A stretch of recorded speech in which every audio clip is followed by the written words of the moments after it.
The world woke up today to a map that has been fundamentally redrawn overnight. In a lightning strike that has left global intelligence agencies scrambling, the United States and Israel have launched a coordinated, full-scale military operation deep inside Iranian territory. A move that hasn't just crossed a red line, but has erased the old geopolitical order entirely.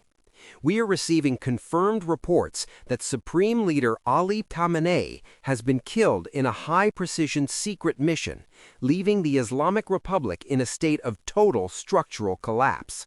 This isn't just another skirmish in the Middle East. This is the definitive collapse of the status quo. The question every capital from Brussels to Beijing is asking right now is, what happens when the head of the state is gone, and what is Donald Trump's final ultimatum to the remaining leadership in Tehran? To understand the sheer magnitude of this escalation, we have to look at the shadow war that has been simmering for decades. For years, the official narrative from globalist institutions and the mainstream media was that containment and nuclear deals were the only path forward. We were told that a direct strike on the Iranian leadership was an impossibility, a nightmare scenario that would trigger World War III. But behind the scenes, the calculus in Washington and Tel Aviv was shifting. The intelligence community had been tracking the movements of the inner circle in Tehran with unprecedented grandfathered access, waiting for a window where the regime's command and control was most vulnerable. This wasn't a sudden burst of aggression. It was the culmination of a multi-year strategy to decapitate the world's most active state sponsor of instability. The operation, codenamed by some insiders as the Great Reset of the East, began at approximately 0200 local time. Using advanced stealth technology that purportedly bypassed Iran's Russian-made S-400 defense systems as if they weren't even there, U.S. special operatives and Israeli intelligence executed a synchronized strike on a secure bunker complex. But that wasn't all.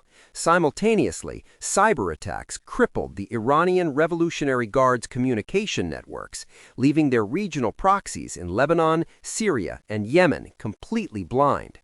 As the smoke cleared, the unthinkable was confirmed. The supreme authority of the Islamic Republic was gone. The immediate reaction from the globalist establishment was one of pure, unadulterated panic. We saw emergency sessions called in Brussels, with EU officials visibly shaken by a move they neither authorized nor anticipated. Why does this matter so deeply? Because it exposes the absolute powerlessness of the old-world diplomatic structures. For 20 years, the EU and the UN tried to manage Iran through bureaucracy and concessions. In one night, that entire policy was exposed as a hollow facade. By removing the central pillar of the Iranian state, the U.S. and Israel have bypassed the rules-based order to create a new reality on the ground. This is a masterclass in the exercise of raw sovereignty over international consensus. We are witnessing the death of the managed conflict era and the birth of a period where decisive action dictates the future. But here is where it gets truly intense. As news of Khamenei's death spread, Donald Trump took to the airwaves to issue a warning that has sent shockwaves through every foreign ministry on earth. Trump didn't just confirm the operation, he issued a brutal ultimatum.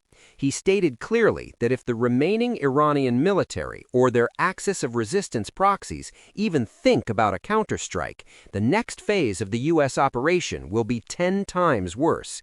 He isn't talking about proportional response anymore. He is talking about total erasure. This is a paradigm shift. The White House has effectively told the world that the era of strategic patience is buried in the rubble of Tehran. The implications are catastrophic for the globalist elite. If Iran falls into a chaotic power vacuum, the energy markets will reel, and the migration routes into Europe will become a tool of war. Yet for those who have long argued that the Tehran regime was the primary source of global instability, this is the "I told you so" moment of the century. We are seeing a bold reassertion of Western power that ignores the warnings of the experts who have been wrong about every major conflict since 1991. We are standing at a crossroads. Either this leads to the total liberation of the Iranian people and a new era of Middle Eastern peace, or it sparks a regional fire that no one can put out. But one thing is certain, the world you knew yesterday is gone.